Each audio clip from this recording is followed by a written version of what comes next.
Xoş gördük sizi. Bugün yulaf qurabiyeləri, yulaf peçenyeləri hazırlayırıq. O qədər ətirli, o qədər ləzzətlidir ki, həm içinə qoyduğum yağ məlum, həm də ki şəkər və çox ətirli, ləzzətli bir qurabiyələr hazırladım. Gördüyünüz yulafdır. Yulafı kofe çəkən maşından üyütdüm, un halına çevirdim. Üzərinə duz, qabartma tozu, vanil əlavə eləyirəm və bunu yaxşıca qarışdıracağam. Qədərini də deyim. 200 qram yulaf unu, 1 çay qaşığı qabartma tozu, 1 paket şəkərli vanil, 1 çimdik də duz. Açıqlamada resepti tapa bilərsiniz. Bunu qarışdırdıq, qoyduq bir qırağa. İndi bir qab götürürük və bura şəkər tozu, baxın məndə burada 40 qramdır. Ona baxmayaraq bilmirəm şəkər nədən hazırlayırlar. Yenə də qurabiyələrin altı bir artıq qızardı, belə deyək də. Üzərinə bir yumurta vurdum, bunu yaxşıca qarışdırıram. Şəkərin miqdarını artıra bilərsiniz. Gözləmirəm ki, şəkər ərisin əlbəttə, çalırıq. Siz isə bir like atırsınız və yaddaşa atırsınız ki, bu resepti itirməyəsiniz. Kərə yağı əlavə elədim. Kərə yağının miqdarı 80 qramdır. Bunu da qarışdırdım. İndi üzərinə bir qaşıq bal əlavə elədim, bir çay qaşığı və bir azacıq. Bal çox ətirlidir və istəyirəm ki, həqiqi qurabiyələr alınsın.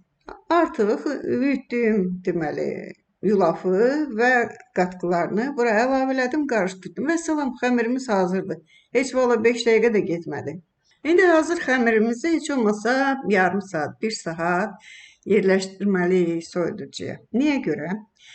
Niyəsi odur ki, deməli burada sulu heç bir şey yoxdur. Qatıq yox, xamay yox, süd yox. Ancaq quru ərzaqlardır belə hesablasaq, yağla yumurtadan başqa. Qurabiyə hazırlayırıq axı, düzdürmü? Ona görə qoyun qalsın, özdəki un da yoxdur tərkibində. Burada ancaq yulafın unudur. O biraz nəmi içinə gec çəkir. Ona görə qoyuruq qalsın. Nəyə görə də soyuducuya qoyuq, onu da deyim. Qabartma tozu əlavə eləmişik. İstəmirik ki, o sönsün. 1 saatdan sonra çıxardırıq və əlimizdə bu cürə qoz boyda kürələr eləyirsiniz. Yığırsınız soba tavanızın içinə. Kanala abunə deyilsə, abunə olsanız sevinərəm. Sobanın salını əvvəlcədən 175 dərəcəyə qızdırın. 180 dərəcə qoysanız altı çox qızaracaq. 170-175 dərəcədə əla olur. Amma sobanı əvvəlcədən qızdırın ki, bunu oraya yerləşdirəndə yavaş-yavaş o ərisin, yayılsın və gözəl bir qurabiyələriniz alınsın. Topuş istəyirsə üstündən basmayın. Yaygın istəyirsə heç olmasa bir balaca üstündən 2 barmağınızla basın və bu cürə içi yumuşaq, üstü xırçıldılı qurabiyələriniz alınacaq.